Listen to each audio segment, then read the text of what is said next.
Aliens के senses आम इंसानों से ज्यादा तेज काम करते हैं। ऐसे में अगर वीर ये रणनीति ना अपनाता तो फिर वो तो कब का किसी और एलियन का लंच या डिनर बन चुका होता।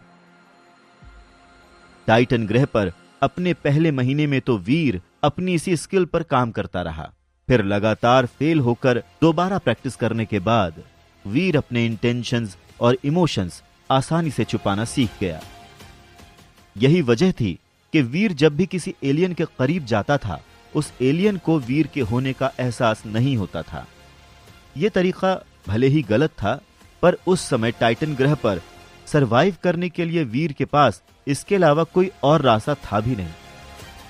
बाद में लगातार प्रैक्टिस करने से वीर ने अपनी इस स्किल को इंप्रूव किया, जिसकी वजह से वो आसानी से प्राइमरी एलियंस का शिकार करने लग गया था। और धीरे धीरे वीर की यही आदत उसकी पर्सनालिटी का एक हिस्सा बन गई।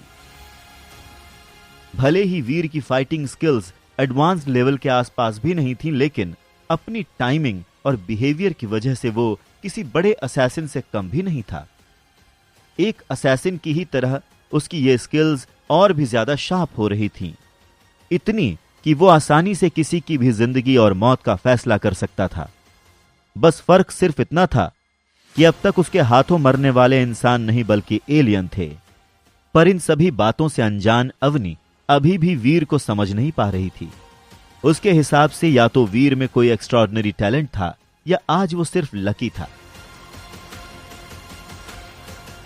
क्या कभी अवनी वीर की सच्चाई के बारे में जान पाएगी? पता नहीं, पर उसके बाद क्या होगा ये सुनना जरूर दिलचस्प होगा। इसके अंदर काफी ज्यादा स्ट्रेंथ, स्पीड और मूवमेंट में तेजी नजर आती है, और ये सभी चीजें एक ही बात की तरफ इशारा कर रही हैं कि इसके पास अच्छे खासे जीन पॉइंट्स हैं।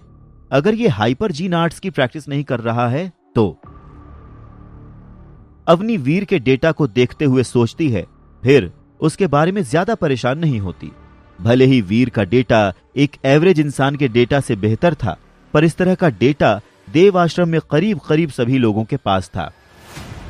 अवनी हैरान सिर्फ इसलिए थी क्योंकि ऐसा डेटा उसने वीर का होना एक्सपेक्ट नहीं किया था। टैलेंटेड भले ही है, पर है बहुत ही घटिया इंसान।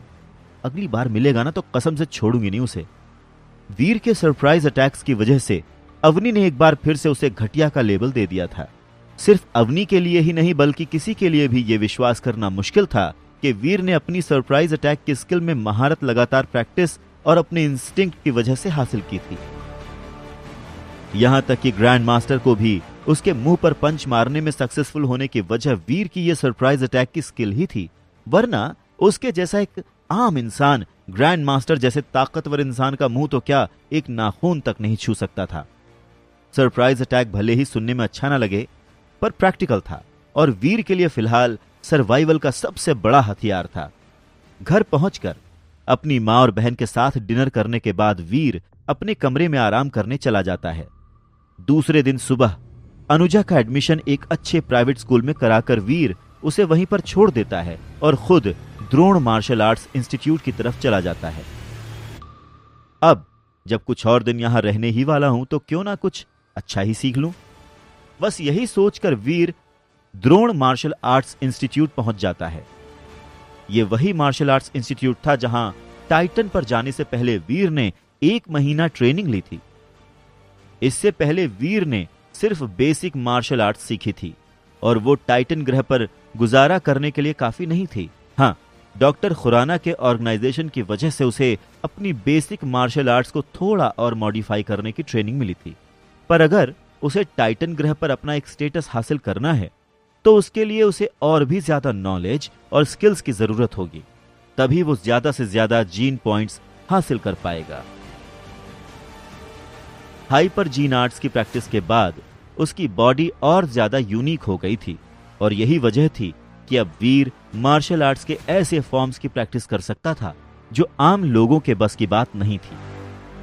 द्रोण मार्शल आर्ट्स इंस्टीट्यूट में ट्रेनिंग देने वाले मास्टर्स बहुत ही ज्यादा स्किल्ड और कई सालों के एक्सपीरियंस वाले थे। हालांकि आजकल के समय में उन लोगों के लिए मार्शल आर्ट्स सिखाना सिर्फ पैसे कमाने का एक जरिया रह गया था, इसलिए जितने ज्यादा पैसे एक स्टूडेंट खर्च करेगा उसे उतनी ही बेहतर मार्शल आर्ट्स सिखाई जाएगी। आगे की कहानी जानने के लिए देखें अगला एपिसोड सिर्फ पॉकेट एफएम के यूट्यूब चैनल पर, और शुरवीर के सारे एपिसोड्स को सुनने के लिए डिस्क्रिप्शन में दी लिंक से डाउनलोड करें पॉकेट एफएम ऐप।